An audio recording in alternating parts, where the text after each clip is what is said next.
welcome to this Project Borealis developer update. Today, we'll be focusing on the wind and air drag features we briefly demonstrated in the last update. We'll go into more detail about how the features work and how we're thinking about applying them to our gameplay design concepts. For this update, we figured we should let the primary developer of this feature, Toškan, explain it in his own words. Hi there, I'm excited to share some new information with you about the wind and air drag systems the programming team has been working on. Let's start with air drag. Development of this feature began with the need for a linear damping system to integrate with our physics interactions. Unreal Engine includes a system for this by default, but after initial tests we determined that it wasn't up to the high standards set by Half-Life 2. Objects thrown with our gravity gun were flying further than we wanted, and while we could have solved this with a simple calculation, the flight path of an object would still ignore its shape, rotation, and surface area, leading to unrealistic results. In true Half-Life spirit, we wanted to do better, to create a realistic physics simulation that could live up to player expectations. Now, there's a reason that games don't usually have realistic air drag effects, and that's performance. Air drag is described by fluid dynamics, which is notoriously difficult to simulate accurately in real time, especially when you have objects with dozens or hundreds of surfaces. This means, for the time being at least, you're not gonna see a game simulating multiple objects totally accurately in real time. Luckily, there's a way around this. Games don't need to achieve simulator-grade accuracy. They only need to be good enough to look realistic. To do this, we still need some solid physics underpinning our systems. So with some background knowledge and additional research, we developed a model that we think is a good compromise between performance and realism. The model simulates drag on every face of an object, which means all shapes have unique aerodynamic properties. As it stands, only static meshes are supported, while we await new destructible mesh interfaces coming with Unreal's chaos physics that are currently in development at Epic Games. As we said, our model simulates air drag on every triangle of an object's mesh. To get the most efficiency out of this, an additional model was developed for cube-shaped objects. In contrast to the first model, this second simulation mode makes the assumption that the object being simulated is a cube. This effectively halves the number of necessary calculations for cube-shaped objects and enables even more realistic behavior. While the underlying physics are still fluid dynamics, it is much easier to predict drag forces on a cube compared to a more complex shape. In both models, it is even possible to see complex real-world behaviors such as the Magnus effect, making it possible, for example, to throw a curveball with the gravity gun where the ball is making an arc solely due to its rotation and forward velocity. Compared to the default Unreal Engine implementation, our models consider that the velocity of incoming air isn't constant across the surface being simulated, and we can change the surface velocity profile for each object.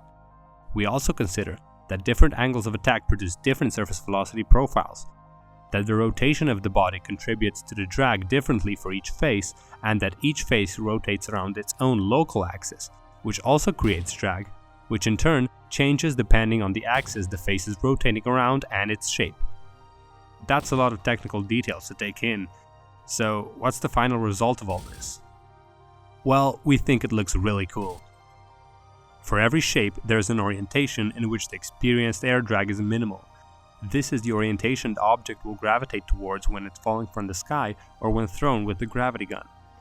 An oddly thrown object will thus try to orient itself in this aerodynamic position, which looks super realistic in practice and has a lot of potential for new gameplay mechanics. Other shapes can be taken advantage of as well, like propellers, which can natively produce lift when spun due to air drag forces on the rotating blades. While our air drag effects are very satisfying to watch, there is something missing. One thing the Arctic environment wouldn't be complete without. That's wind. We believe wind will play a crucial role in creating an immersive Arctic environment that makes the player feel like they're really there. So we made no compromises and developed a completely dynamic wind system capable of having as many different wind sources as we need, with the ability to control each one separately. This works for both particle effects and physics objects, and is spread across three-dimensional space, not just a cross-section. Wind gusts, tornadoes, air vents, helicopter downdraft, vehicle disruptions, all these effects are achievable, and you can bet your crowbar we won't settle for anything less. But how do we achieve all this? Well, the wind system works by changing the orientation, intensity, and location of vector fields in the world. A vector field is like a 3D grid, and on each point of the grid there is a vector which describes the speed and direction of wind at that point. This allows for any place in the world to have a unique wind speed calculated from the closest grid points in the location. Each grid can describe anything from a simple one-way wind field to a tornado. By using animations that move, rotate, and scale these grids, along with varying their intensity, we can do almost anything we want. Any number of these animations can be applied to a field, and all of them can change while you're swinging furiously through the air trying to defend yourself against a head crab that just got blown towards your face by a gust of wind.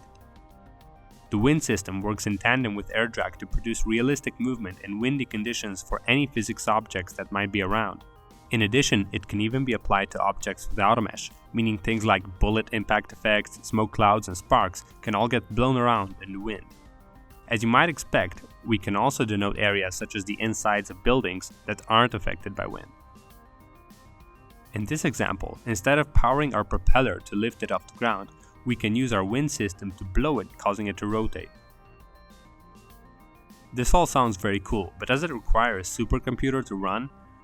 Well, based on the data from our public performance test, the answer is definitely not.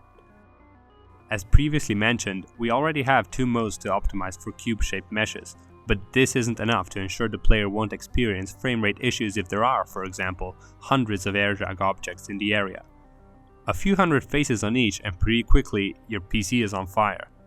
To avoid this, we do several things to optimize the system. As modern computing is evolving and we are getting more and more cores on processors, it is becoming ever more important to make use of all of them. Because of this, forces for each mesh face and wind speed calculations are done in parallel. This greatly decreases the amount of time it takes to update object motion in each frame, enabling us to simulate many meshed objects at a time without noticeably decreasing the frame rate for low numbers of objects. Aside from making sure the calculations themselves are as efficient as possible, we ignore the faces that are not traveling headfirst relative to the environment. We also skip faces that are traveling slower than a certain speed. On top of this, we'll create optimized mesh variants to be used by air drag, which will have the lowest possible triangle count while staying physically accurate. This will bring the highest improvement of all, since halving the number of triangles also halves the number of forces that need to be calculated.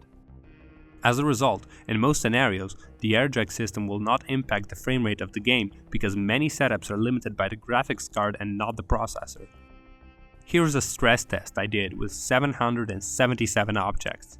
It runs pretty well in our test, so you can be pretty confident that this will not cause spontaneous combustion in your system. We can always decrease the frequency at which new wind speeds are calculated to open up more CPU headroom at the cost of realism. What doesn't take any CPU power to process though are GPU particle effects. These are what we will be using for pretty much all environmental effects, snow, dust, rain, stuff like that. While highly efficient in terms of the number of particles they can render, the beauty of GPU particle systems is each particle can move on its own way, and in Project Borealis that means each snowflake, every dust particle and raindrop can feel a different wind force. We can make gunshots and explosions actually move dust or falling snow in a shockwave, and because our air drag system uses the same wind input, any physics objects around the distortion can feel that shockwave and react to it like a real pressure wave. For example, a metal plate facing the explosion will be blown away very far, while one turned to its side will barely move at all. I think I just about covered it. That was our wind and air drag system, or WADS as I like to call it. With so many ideas already possible, we are looking at extending the system further, improving performance even more by utilizing low-level CPU instruction sets for parallel vector computing, which promises improvements by a factor of 4 or even more. There are also more features planned to better integrate the system with all other gameplay aspects, like sound for example. Before that though, there are two important things that we'd like to add soon which the system does not support yet.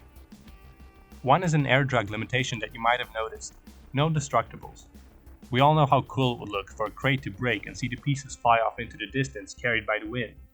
With the switch to Epic's new physics engine, Chaos, we aim to have air drag work on destructible meshes as well. The second thing we would like to focus on is the ability to drive GPU particle systems not just in Cascade, but also in Niagara, which are visual effects tools in Unreal Engine. Everything other than GPU particle effects like smoke, sparks, impacts and such already work in both of these. More on both of these planned changes and a much more detailed dive into the system is available in my blog post if you're interested. We hope you enjoyed this deep dive on a specific feature we're developing for Project Borealis. If you'd like to see more updates like this in the future, please let us know in the comments below. To stay up to date with the project, you can subscribe to the Project Borealis channel here on YouTube, follow us on Twitter, subscribe to our subreddit, or come hang out with us on our Discord server. Links to these and more can be found in the video description below. Until next time.